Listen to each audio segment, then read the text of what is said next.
Se você é cristão e é pentecostal, você já deve ter se deparado alguma vez, seja na sua rede social, seja no seu círculo de amigos, algum irmão de uma outra tradição pegando muito no seu pé, dizendo que o seu culto é uma baderna, que seus cultos não têm nenhuma organização, que vocês não respeitam a palavra de Deus, ou até que vocês gostam muito de abusar das suas ofertas e dos dízimos dos irmãos. Isso acontece porque as pessoas misturam muito as tradições pentecostais com a tradição neopentecostal. E no vídeo de hoje você vai entender a diferença de cada uma delas. Então, vem comigo!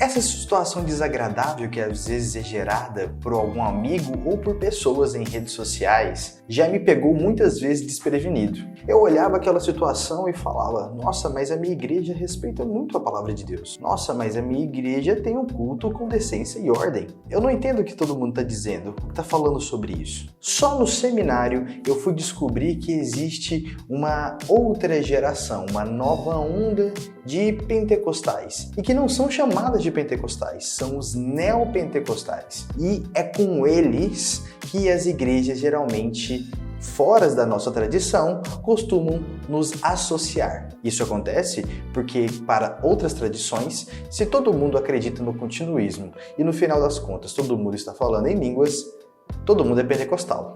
E não é bem assim. A maneira que um pentecostal pensa, a maneira que um pentecostal age e ele conduz a sua vida e conduz o seu culto é estritamente diferente. A teologia por detrás de um pentecostal clássico, ela é diferente da teologia pregada em uma igreja neopentecostal. Foi pensando nesse raciocínio, dentro daquilo que eu descobri no seminário, é que eu decidi fazer esse vídeo para vocês hoje. Para que no futuro, quando alguém começar a fazer alguma brincadeira sem graça com você, você saiba responder ou, quiçá, mandar esse vídeo para ele. A proposta do nosso canal é bem clara, é ajudar os nossos irmãos pentecostais que estão carentes de uma teologia saudável, não só porque não querem conhecê-la, mas é escasso, é difícil de achar. A teologia mais famosa que tivemos aqui, fundamentalmente pentecostal, foi produzida na década de 80. Anos depois, nós tivemos outra teologia sistemática produzida por Rodman Williams e traduzida pela editora Vida Nova, mas mesmo assim, é raríssimo encontrar os pentecostais que a conhecem.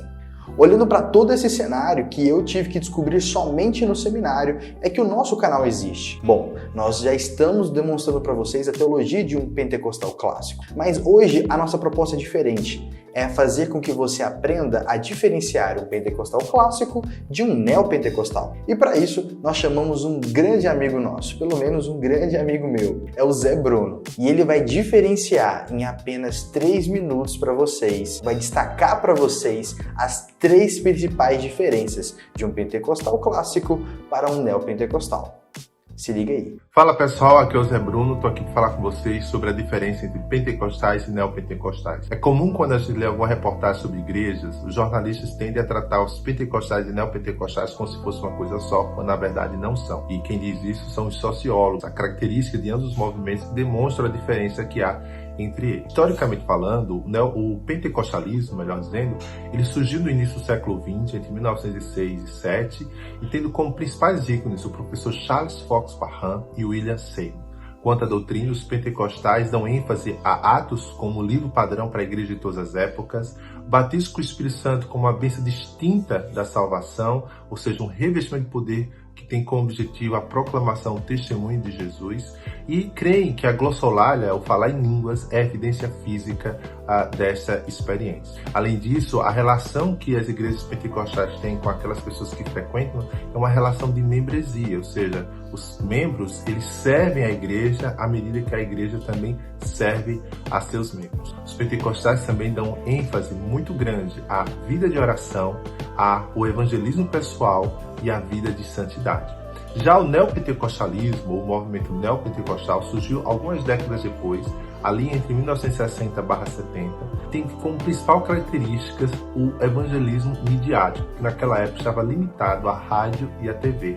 Só que hoje, faz uso também das redes sociais e da própria internet.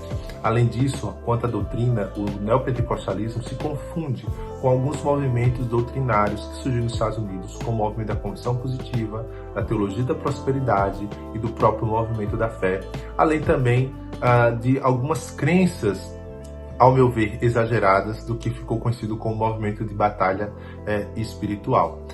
Quanto à relação das igrejas neopentecostais com seus frequentadores, não há uma relação de membresia, mas de consumo.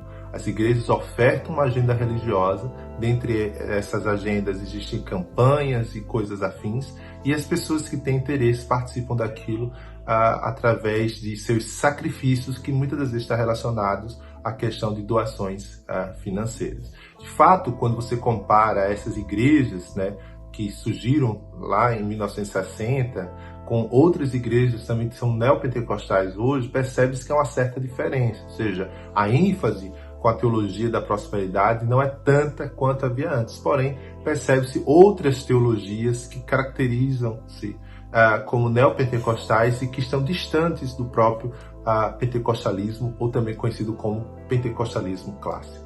Você só precisou de 3 minutinhos com o Zé Bruno para poder entender as principais diferenças que norteiam na hora que você olha para uma igreja neopentecostal e quando você olha para uma igreja pentecostal. Você tem que lembrar o seguinte também, não é porque uma igreja chama Assembleia de Deus, por exemplo, que ela é uma igreja pentecostal clássica. O que acontece é que o nome Assembleia de Deus, por exemplo, é um nome de domínio público. Então, geralmente, essas igrejas que se distanciaram, se desvincularam dos grandes centros, das grandes convenções, elas também colocam lá a bandeira Assembleia de Deus, mas não quer dizer que seguem tradicionalmente a mesma teologia. Então é importante que você sempre olhe para esses pontos que o Zé Bruno destacou para poder classificar alguém como pentecostal ou neopentecostal. Agora, se você ainda tem dúvidas sobre o que é ser um pentecostal clássico, bom, aí eu vou te convidar para o nosso curso que vai acontecer do dia 1 ao dia 5 de fevereiro aqui no canal, tá? É um curso que vai acontecer para poder te explicar melhor o que é ser de fato um pentecostal clássico.